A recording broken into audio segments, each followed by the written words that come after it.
인사합시다. 하나님의 위로하심이 있기를 원합니다. 한 주도 녹록지 않은 삶 속에서 또 달려나오신 우리 성도님들에게 하나님의 위로하심이 깃드는 예배가 되기를 축원합니다. 도종환 씨가 쓴 흔들리며 피는 꽃이라는 유명한 시가 있습니다. 말씀 전에 좀 시 한 편 읊어드리고 싶습니다. 흔들리지 않고 피는 꽃이 어디 있으랴. 이 세상 그 어떤 아름다운 꽃도 다 흔들리면서 피었나니, 흔들리면서 줄기를 곧게 세웠나니, 흔들리지 않고 가는 사랑이 어디 있으랴. 젖지 않고 피는 꽃이 어디 있으랴. 이 세상 어떤 그 빛나는 꽃들도 다 젖으며 피었나니, 젖지 않고 가는 삶이 또 어디 있으랴. 도종환 씨는요, 그 어떤 아름다운 꽃도 비바람에 젖거나 흔들리지 않고서 피어난 꽃은 없다라고 노래를 합니다. 아름다운 꽃일수록 어쩌면 더 많은 비에 젖고 바람에 흔들리며 꽃을 내었다고 알려주는 거죠. 마찬가지로 우리의 인생도 그렇지 않습니까?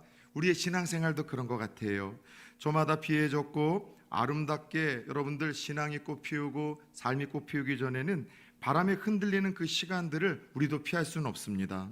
그러나 여러분들 비바람에 젖고 흔들린다 할지라도 우리의 삶 속에서 또 신앙생활에서 그 고통과 고난의 시간을 잘 견뎌낼 때 비로소 아름다운 인생의 꽃을 피워낼 수 있다는 이 이야기는 사실 성경에서 일관성 있게 우리에게 들려주시는 하나님의 약속이기도 합니다.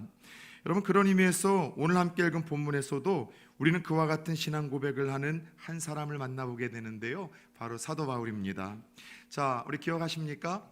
우리는 지난 주일 아침까지 무려 한 3개월 동안의 슬기로운 교회 생활이라는 시리즈 제목으로 고린도 전서의 말씀을 나눠왔습니다.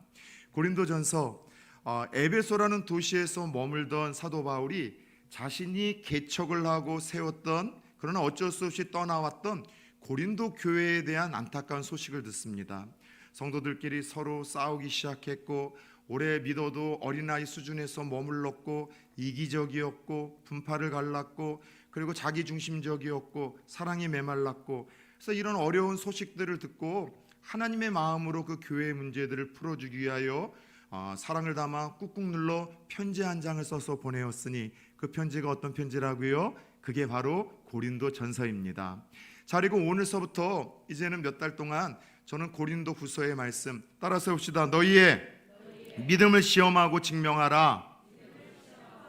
예, 너희의 믿음을 시험하고 확증하라는 시리즈 제목으로 이제 고린도 교회에 사도 바울이 보냈던 두 번째 편지 고린도 후서의 말씀을 나누고 싶습니다.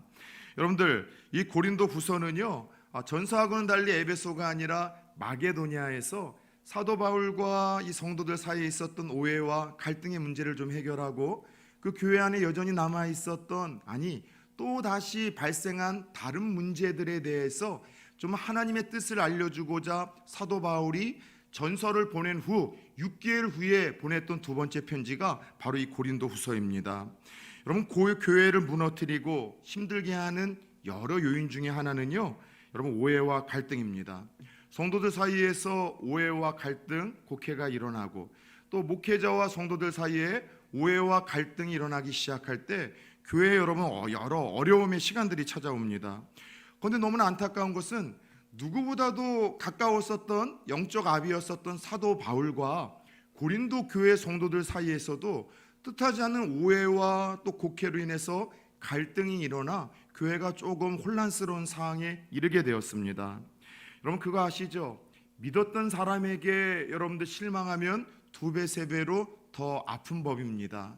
함께 사랑도 나누고 또 내 편이라고 생각하고 나를 잘 알아주는 사람이라고 생각했던 사람들에게 심각한 오해를 받거나 혹은 여러분 그 사람들에게 등돌림을 당했을 때 그런 경험 있으신가요? 그 마음이 갈갈이 찢어지는 아픔과 고통이 찾아옵니다.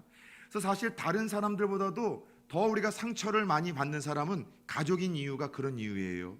피부치이고 나를 제일 잘 알아줄 거라고 생각하고 내 편이라고 생각했던 그 자녀가, 부모가 혹은 남편이 너미 편이 되어져서 나에게 등을 돌릴 때 그 실망감과 상처는 더더욱 큰 법 아니겠습니까? 게다가 밖으로는 다른 이유가 아니라 내가 말씀대로 살려다가 성경대로 내가 살려다가 열심히 믿으려다가 사람들에게 핍박과 공경을 당한다면 여러분 우리의 삶이 얼마나 고단하고 고통스럽겠습니까? 그런데 오늘 이 고린도 후서를 쓰고 있는 사도 바울이 처한 상황이 정확히 이런 상황이었었어요.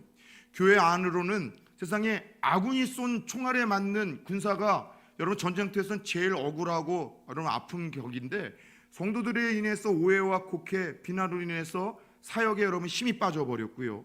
밖으로는 다른 이유가 아니라 말씀대로 성경대로 교회를 세우려다가 또 신앙생활을 하다가 수많은 사람들에게 여러분들 공격을 당함으로 인해서 지금 사도 바울의 마음이 무너질 대로 무너진 상태에서 편지를 쓰고 있어요. 여러분 이런 상황 속에서 바울은 가장 개인적이고 솔직한 감정을 다 드러내며 두 번째 편지 고린도 후서를 교회와 성도들을 향해서 보내기 시작합니다. 그런데 오늘 우리가 함께 읽었던 이 본문, 이런 상황에서 사도 바울이 쓴 편지 서두에는요, 참 흥미롭게도 하나님에 대한 소개가 등장을 해요. 사도 바울이 평생 하나님을 만나서 사도로 섬기며 그가 경험했던 하나님, 그가 만났던 하나님이 어떤 하나님인지 이 고린도 교회와 성도들에게 알려주고 소개하는 장면으로 두 번째 편지는 시작이 됩니다. 궁금하지 않습니까? 사도 바울이 평생 경험했던 그 하나님, 평생 사도 바울과 함께했던 하나님은 어떤 하나님이었을까요? 저는 오늘 사도 바울이 고린도 교회에 소개한 이 하나님이 우리 부산 총교회와 성도님들과도 무관한 하나님이 아니라 막연한 하나님이 아니라 우리와도 여러분들 말 그대로 상관이 있는 하나님, 내가 만나고 내가 경험한 동일한 하나님이 될 수 있기를 축원합니다. 먼저 사도 바울이 소개하는 그가 경험하고 만났던 하나님은요, 교회와 교회에 세워진 일꾼들의 주인 되신 하나님임을 소개하고 고백을 합니다. 바로 1, 2절인데요 우리 1절만 같이 한번 고백해 볼까요? 시작. 하나님의 뜻으로 말미암아 그리스도 예수의 사도된 바울과 형제 디모데는 아멘. 자, 이 고린도 교회 안에 사도 바울에 대한 이런 비방이 나돌기 시작했어요. 사도 바울 진짜 하나님이 세우신 일꾼 아니다. 예수님이 12제자 중에 사도 바울의 이름이 있냐? 12제자 중에 사도 바울은 없다. 그런데 어떻게 그가 제자들에게 붙여지는 사도라는 직함을 갖고서 사역을 할 수 있겠느냐? 사도 바울 이거 사짜다, 거짓이다, 능력 없는 종이다. 그래서 거짓된 이단들과 사도 바울의 리더십의 권위에 대해서 불만을 가지고 있는 사람들이 사도 바울의 여러분 권위를 흔들기 시작을 했었어요. 이런 상황 속에서 사도 바울은 자신의 사도권에 반발한 성도들을 향해서 자신이 사도가 되어 하나님의 일을 감당하는 것은 자기가 스스로 나선 일도 아니고 사람이 그렇게 하라고 부추긴 일도 아니고 하나님이 선택하고 하나님이 세우셔서 하나님의 뜻으로 말미암아 이루어진 일임을 우리 1절에서부터 먼저 강조하는 거예요. 여러분 교회에 세워진 일꾼들의 정체성은 여기에 있습니다. 하나님의 일꾼들은 그 자격을 자신의 능력과 자신의 실력에 두기 시작하면은요 공격을 받아요. 흔들릴 수밖에 없어요. 여러분 저는요 목회를 하면서 평생 동안 풀리지 않았던 딜레마, 고민 하나가 오늘 이 말씀을 준비하면서 풀리기 시작했어요. 왜냐하면은 저는 하나님에게 이런 의구심을 갖고 달려온 목사이거든요. 나 같은 사람을 구원해 주신 거는 참 감사해요. 그리고 죽어도 천국에서 눈 뜰 수 있는 은혜를 주신 것도 너무 감격해서 참 내가 오늘도 너무나 그 하나님을 보면은 눈물이 날 정도입니다. 근데 하나님은 실수하신 것 같아. 왜냐면 왜 나 같은 자를 딱 거기까지만 머물게 하시면 좋았을 텐데 왜 목회자로 세우셨을까? 실력도 없고 인격도 부족하고 휘 다른 사람들에게 실망감을 주는 나 같은 목사, 평성도 중에도 훨씬 더 인품과 성품과 실력이 좋으신 분들이 있는데 왜 나 같은 것을 세웠을까? 하나님이 나를 세워주셨다는 것에 대해서 그 이유를 나에게서 찾기 시작하면은요 이게 하나님 실수하신 것 같아요. 성경에는 하나님은 부르심에 대해서 실수도 하지 아니하시고 후회도 하지 아니하신다고 하는데 나 세워진 거에 대해서는 실패한 것 같다는 생각을 가졌는데 오늘 사도 바울의 이야기를 통해서 하나님 음성이 들리는 듯한 거예요. 여러분 하나님의 일꾼들은 그 자격이 자신의 능력이 아니라 자신을 부르시고 세우신 분이 누구에서인지를 찾아나가기 시작해야 된다는 것이죠. 무슨 말인가 하면 아무리 부족한 부분이 많아도 하나님이 선택하여 세우셨다면 하나님의 일꾼으로서의 사역을 감당해야 되고 감당할 수 있고 그렇게 감당해 왔다는 것입니다. 이런 이유로 바울은 자신이 사도가 된 것은 부족한 것도 많고 연약한 것도 많고 모자란 부분도 많았지만 자신의 의지가 아니라 하나님의 뜻으로 세워졌기에 자신은 묵묵히 여기까지 달려올 수 있었노라고 그렇게 고백을 하고 있는 거예요. 한마디로 이 편지 서두에서 사도 바울이 평생 만났던 그 하나님, 그가 소개하는 하나님은 누군가 하면 교회의 주인 되신 하나님이라는 거예요. 교회의 일꾼들, 그것이 목회자이든 어떤 직분자이든 여러분 그 일꾼들을 세우는 일에 주도적으로 앞서셨던 그 주인 되신 하나님이었다라고 고백을 하고 있습니다. 여러분, 교회의 주인은 오롯이 예수 그리스도와 그의 아버지이신 하나님 한 분뿐인 줄 믿습니다. 부산초원교회는 아버지 하나님의 집입니다. 믿으십니까? 부산초원교회는 예수 그리스도의 몸입니다. 누구도 흔들 수 없습니다.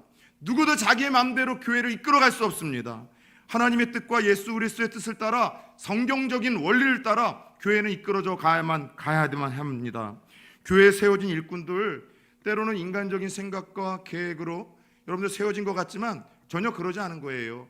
하나님의 섭리와 주권 속에서 하나님이 세우셔야 될 자들을 세우고, 또 때로는 더디 가야 될 자들은 하나님이 그것이 훨씬 더 교회와 그에게 유익과 축복이 되기에 더디 가도록 하나님이 허용하시며 그 교회를 이끌어 가시고 교회 일꾼을 세우시는 이 과정은 주권적인 하나님의 섭리하심 속에서 이루어지고 있고, 바로 그 하나님을 만났다라고 그 하나님을 지금 소개하고 있는 거예요. 중요한 것은 교회가 하나님이 주인이 되어지시고 교회에서 일꾼이 세워져 쓰임받는 것도 하나님이 오롯이 하는 일이라는 이 신앙 고백이 있을 때, 교회는 불완전한 인간들이 모여 살고 그 가운데 세움받아 하나님의 일을 감당한다 할지라도 오늘 2절의 약속처럼 하나님으로부터 약속되어진 은혜와 평강이 흘러넘칠 줄 믿으시길 축원합니다. 이제 다음 주면은 부산초원교회들이 일꾼들이 세워지겠죠. 모자랄 수도 있고 더할 수도 있고, 그 과정에서 내가 원하는 분이 세워지지 않아서 낙심할 수도 있고, 혹은 또 내가 원하던 분이 세워져서 기뻐할 수도 있겠지만, 우리가 신앙 고백 하나만큼은 놓치지 맙시다. 그 모든 과정에서 역사하시는 분, 그리고 진행하시는 분, 마무리하시는 분은 교회의 주인이시고 일꾼을 친히 세우시는 아버지 하나님 손에서 이루어진다는 사실 말입니다. 이 신앙 고백과 믿음으로 다음 주 공동회에도 하나님의 섭리하심을 우리가 기대하며 잠잠히 기도하며 나갈 수 있기를 축원합니다. 두 번째, 사도 바울의 편지 서두에서 그가 평생 만나고 경험하며 소개하는 하나님은요, 고난 속에서 따라서 해볼까요? 위로하신 하나님. 고난 속에서, 모든 고난 속에서 어머니와 같이 다가와 우리를 위로하신 하나님이심을 그가 소개를 하고 있습니다. 그 이야기가 3절에서 7절까지의 이야기예요. 여러분, 3절에서 7절을 보면 위로라는 단어, 참 기분 좋은 단어이죠. 듣기만 해도 마음이 따뜻해지는 단어 아닙니까? 그죠? 근데 위로라는 단어가 무려 10번 이상이나 등장을 해요. 그런데 위로라는 마음 따뜻해지고 기분 좋은 이 단어가 등장할 때에는 좀 우리의 마음을 차갑게 하고 불편하게 만드는 환난, 고난이라는 단어와 함께 묶어서 여러분들 사용이 되어지더라는 것이죠. 바울은 이 고린도 후서를 참 개인적이고 솔직한 감정을 드러내며 그 교회와 성도들에게 보냈습니다. 그래서 고린도 후서는 독특하게도 사도 바울이 당했었던 고난, 그가 어떻게 사역했는지, 사역 속에서 그가 느꼈던 어떤 감정들, 그리고 그의 신비한 이 체험과 경험들이 다른 서신서에서는 드러나지 않는데 고린도 후서에서는 다 드러나고 있어요. 특별히 3절에서 7절을 보면 그가 하나님으로부터 주권적으로 부름받고 사도로 쓰임받는 과정에서 얼마나 많은 힘들고 눈물 나는 시간이 있었었는지를 처음으로 밝히고 있습니다. 여러분, 복음을 전하면서 말할 수 없는 환난과 고난을 당했어요. 복음 때문에 감옥에도 갇혔어요. 채찍에도 맞았어요. 복음 전하다가 여행 중에 여러 번 위험에 노출되어 죽을 뻔한 고비도 여러 차례 넘깁니다. 배고프기도 했고 수면 부족을 느끼기도 했고 경제적인 굴핍을 당하기도 했고 대적들의 방해와 비방에 공격을 당하기도 했죠. 교회 외부에서 세상에서 당한 공격이나 핍박과 환난은 그럴만하지만 더 힘들게 했던 것은 자기가 사랑으로 섬겼던 성도들에게 오해와 곡해, 그리고 비방과 비난의 대상이 되어 마음이 무너졌었던 것이 사도 바울에게서 가장 고통스러운 일들이었습니다. 그래서 그의 표현을 빌리자면 그가 여러분 세움을 받아 쓰임받으며 느꼈었던 감정이 교회 안팎으로 공격을 당하는 일이었고, 이로 인하여 살 소망까지도 잃었다. 사형 선고를 받은 것처럼 살 소망까지도 잃었다고 고백을 합니다. 살 소망을 잃었다는 게 뭐예요? 표현이 여러분들 그럴듯하게 기록되어서 그렇지, 오늘 저와 여러분들이 때때로 인생의 끝자락에 내몰리면 여러분 느끼는 그 감정이 있잖아요. 죽고 싶다. 아침에 눈 뜨지 않았으면 좋겠다. 이렇게 그냥 끝나버렸으면 좋겠다. 오늘 2부 예배에 달려나오신 성도님들도 다 한 주 동안 별일 없이 잘 지낸 것처럼, 괜찮은 것처럼 이렇게 또 그런 표정으로 앉아 있는데, 그런 분들이 다수라고 저는 확신합니다. 그러나 적어도 몇 분 정도는 아마 믿음의 사람이라고 해야겠던 사도 바울이 느끼는 이 감정을 어쩌면 한 주 동안 느끼며 지푸라기도 잡는 심정으로 오신 분들은 없을까요? 살 소망이 없다. 사도 바울은 예수 잘 믿었던 사람이에요. 하나님을 여러분 만나서 천국에도 죽지 않고 3번이나 다녀온 사람이에요. 하나님을 직접 체험됐었죠. 위대하게 쓰임 받았던, 믿음 좋았던 그도요, 여러분 교회 안팎으로 당하는 이 고통, 비난, 그리고 이 공격으로 인해서 살 소망을 잃었다는 것은 죽고 싶다는 거예요. 자살 충동을 느꼈다는 거예요. 오늘 우리 성도님들 중에도 그런 심정으로 나와 계신 분들 혹시 없을까요? 그런데 오늘 사도 바울은 거기서 이 고백이 끝나는 것이 아니라 이렇게 살 소망까지도 잃을 환난 중에, 고난 중에 특별한 하나님을 만나는 계기가 되었대요. 근데 그가 만난 하나님은 어떤 하나님인가 하면 자비의 하나님이셨대요. 모든 위로의 하나님이셨대요.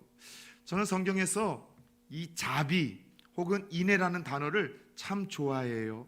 구약 성경에서 드러나는 아버지 하나님을 대표하는 이 단어이거든요. 그래서 시브리어는 한 번만 따라서 해볼까요? 헤세드. 이게 뭐냐면 받을 수 없는 자에게 주신 하나님의 사랑, 자격이 전혀 없는 자에게 계속 베푸시는 하나님의 호의, 그리고 포기할 수도 있는 이에게 포기하지 않고 끊임없이 흘러가게 하시는 하나님의 그 따뜻한 여러분 용서, 이게 바로 자비예요. 인애예요. 오늘 바울이 만난 하나님은 이런 자비의 하나님이었었대요. 모든 것 다 포기하고 내려놓고 죽고 싶은 그 상황 속에서도, 믿음까지도 흔들렸던 그 상황 속에서도 여전히 다가오셔서 위로하신 하나님, 어루만져 주신 하나님, 그래서 따뜻하게 다시 시작할 수 있는 힘과 용기를 주신 그 하나님을 어느 때에 만났다고요? 다른 때가 아니라 고난 중에 극심하게 여러분들 핍박을 당해서 살 소망을 잃었었을 때, 그때 이 하나님의 은혜를 경험했다는 거예요. 여러분 그렇죠? 솔직히 고난을 좋아할 사람이 누가 있습니까? 고난이 찾아오면은요, 평소 믿음이 좋았던 사람들도 다 흔들려요. 사도 바울을 보세요. 하나님은 이처럼 우리 가운데 깊게 경험하거나 이처럼 확신하며 여러분 만났던 이들이 우리 가운데 누가 있습니까? 이런 사도 바울도 고난이 오니까 죽고 싶었대요. 엘리야 선지자는 어떻습니까? 그 능력의 승리를 경험한 후에 그도 여러분들 노뎀나무 밑으로 기어들어가 죽고 싶다라고 자살 호소를 하나님께 하잖아요. 여러분들 중요한 거는요, 고난은 우리에게 이런 흔들림의 시간을 허락해요. 고난은요, 하나님의 사랑을 의심하게 만들어요. 사랑만 의심하게 만듭니까? 정말 그분이 살아는 계신가? 그분의 여러분 존재하심에 대해서도 의심하게 만듭니다. 그러나 하나님은 성도들에게 그런 고난의 시간들을 통해서 하나님의 사랑을 의심도 할 때가 있고, 하나님의 존재하심에 대해서 의심을 하는 부정적인 영향도 있지만, 고난은 성도들에게 더 큰 유익이 있게 하신대요. 그 유익이 뭐예요? 더 큰 하나님의 사랑과 존재하심에 대해서 더 큰 확신에 이르도록 역사하는 그 통로는 항상 고난이라는 거예요. 우리 가운데도 그런 분들 있지 않습니까? 평안하고 형통하고 잘 나갈 때에는 그저 멀리 계시던 하나님이었는데 뜻하지 않게 찾아온 인생의 비바람 속에서 그 하나님 내 곁에 있으심을 경험하는 거죠. 그 하나님 우리 가정을 붙들고 계시다는 것을 느끼고, 그 하나님 내 인생을 붙들고 계시다는 것, 여전히 나를 포기하지 않고 사랑으로 속삭이고 있으심에 여러분 그 손길을 느끼고 음성을 듣는 시간이 다른 시간이 아니라 고난의 시간, 환난의 시간임을 여러분 고백하던 성도님들이 우리 주위에도 얼마나 많은지 모르겠어요.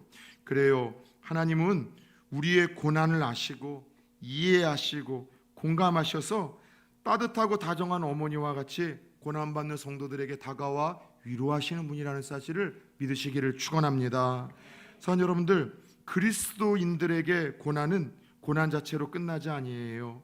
아까 우리 도종환 씨가 고백했던 흔들리며 피는 꽃이라는 것처럼 여러분들 고난을 통해서 우리가 하나님께 더욱더 가까이 나가게 하시고, 고난을 통해서 다시 한번 하나님을 바라보게 만드시고, 고난을 통해서 바쁘고 분주한 가운데 잊었었던 하나님을 떠올리게 만드시고, 더 나아가 그 고난을 잘 이겨내고 나서는 또 다른 고난을 당하는 다른 사람들을 위로할 수 있는 자격증을 하나님은 우리에게 갖게 하시더라는 것입니다. 특별히 사도 바울은 고난 중에도 자신의 형편을 이해하시고 공감하시고 위로하셨던 그 하나님의 은혜는 여러분 기도라는 거룩한 통로를 통해서 더 여러분들 가까이 올 수 있음을 우리에게 소개합니다. 11절을 같이 한번 고백해 볼까요? 시작. 너희도 우리를 위하여 간구함으로 도우라. 이는 우리가 많은 사람의 기도로 얻은 은사로 말미암아 많은 사람이 우리를 위하여 감사하게 하려 함이라. 아멘. 이건 무슨 말인가 하면, 기도는 고난 속에서 하나님의 위로를 얻는 가장 강력한 도구와 통로가 됨을 우리에게 말씀하는 거예요. 우리 가운데 여러분 인생의 비바람에 젖고 흔들리시는 분들이 있으십니까? 아니, 사도 바울처럼 조금 솔직히 표현하자면 인생의 끝자락에서 이제 이렇게 다 끝났으면 좋겠다, 아침에 눈 뜨지 않았으면 좋겠다, 이렇게 죽어버렸으면 좋겠다라고 신음하시는 분들이 있으십니까? 사랑하는 여러분들, 기도를 통해서 모든 환난 가운데 다가오시는 자비의 아버지, 위로의 하나님을 만나실 수 있기를 축원합니다. 여러분, 하나님의 위로가 필요치 않은 인생이 이 땅에 어디 있겠습니까? 옆에 있는 성도님들 보면은 저마다 하나님의 위로와 특별한 자비가 필요하신 성도님들이 초원교회에 참 많아요. 우리 김미라 권사님 은혜 가운데 기도하고 축복한 후로 바로 일반 병실로 옮기셨습니다. 그리고 함께 오늘도 영상으로 예배를 또 드리시죠. 이번 주에 또 수술을 하실 우리 또 김등현 집사님도 계시고요.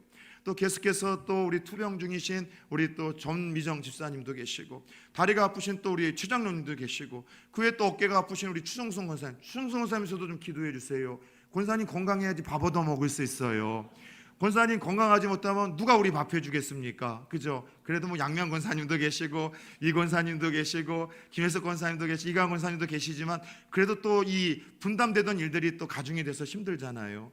그래서 여러분, 우리 가운데 저마다 표현을 하고 있지는 않지만 저마다 지금 인생의 비바람 가운데 젖고 흔들리며 아파하시는 분들을 위해서 여러분들 하나님의 위로하심이 있기를, 여러분 그들에게 어루만져 주심이 있기를, 특별한 자비가 주어질 수 있기를 박인자 권사님도 그렇고요, 기도해 줄 수 있는 성도님들 되어지길 예수의 이름으로 축원합니다.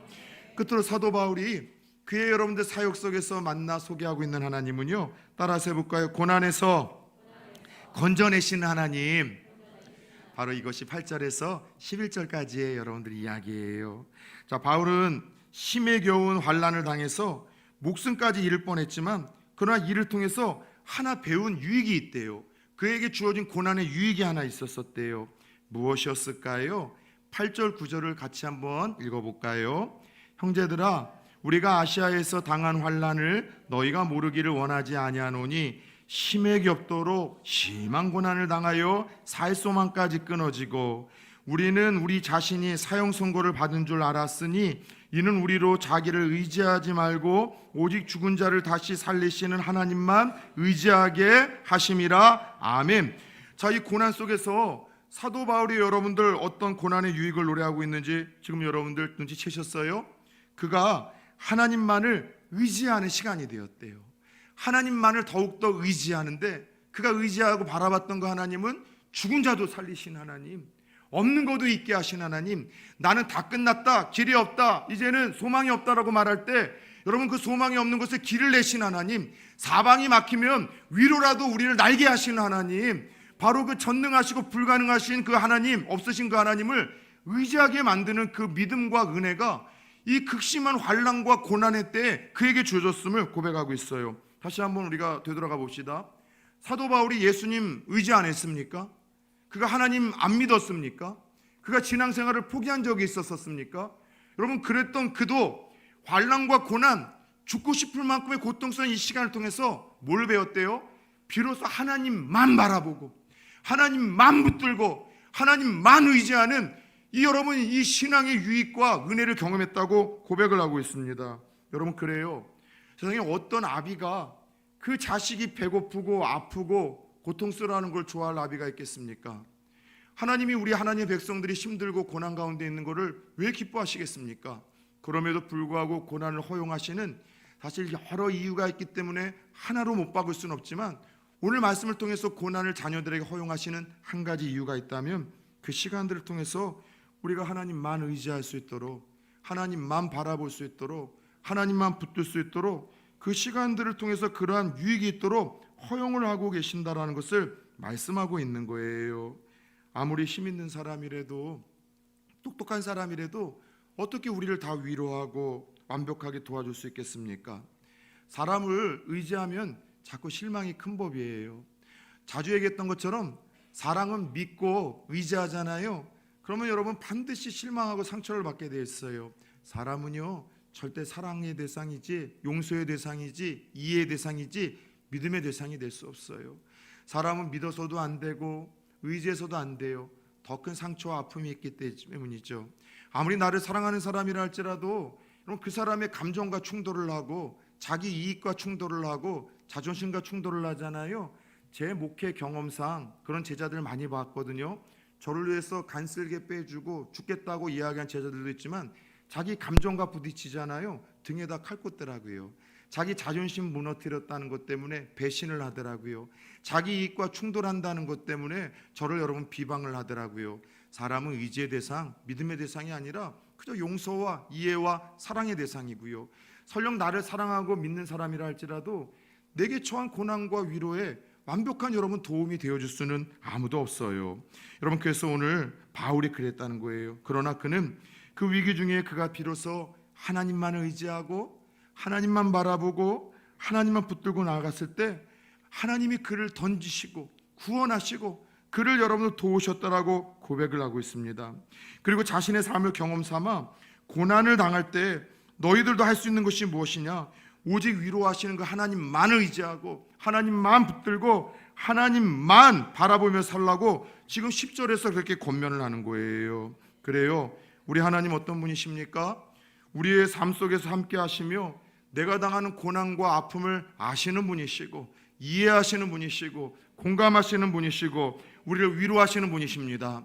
더 나아가 위로해서 끝나는 것이 아니라 하나님만을 바라보고 의지하고 하나님만을 신뢰할 때 반드시 기가 막힌 그 수렁에서도 오늘 찬양대가 고백했던 것처럼 우리를 건져주시고 구원하시는 하나님이라는 사실을 믿으시길 축원합니다. 따라서 바울이 위기와 환난을 통하여 오직 하나님만 바라보고 하나님만 의지하고 하나님만 의지의 구원을 경험했듯이 우리도 그 하나님을 만날 수 있기를 축원합니다. 지난 한 주에 여러분의 삶은 어땠습니까? 녹록지 않으셨겠죠? 저는 전쟁과 같은 한 주를 보냈습니다. 제 경험으로 기억으로는 지난 한 주는요 몸도 마음도 영혼도 참 많이 힘들고 여유가 없는 상태였었어요.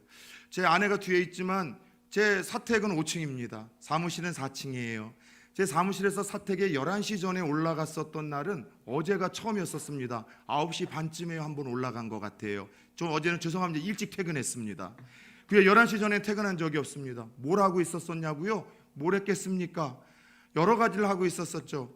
교회 안팎으로 총교회의 덕을 세우기 위하여 전도하는 일에, 또는 갑자기 찾아오는 또 병문안과 신방에, 또 그러면 새가족 여러분 또 등록 신방에, 또 훈련하는 일에, 설교 준비하는 일에, 그 외에 계속해서 여러분들 교회 안팎으로 전화를 받고 상담하는 일에, 저희 교회 홈페이지 설교를 듣고서 사방에서 막 또 설교를 듣고서 또 이렇게 또 상담 전화가 또 오기도 해요. 그리고 또 우리 성도님들 이번 한 주 동안 우리 그 직분자 선출을 앞두고 자진 사퇴의 기간이라 저마다 또 연약함을 가지고서 겸손하게 목사님 다음 기회를 갖겠습니다. 참 그 마음이 예쁘고 소중한 것 같아요. 그럼에도 불구하고 또 설득하다 보면은 제가 너무 여유가 없고 마음이 힘들다 보니 자칫 조금 날카롭게 이야기를 한 것 같아서 마음이 힘들더라고요.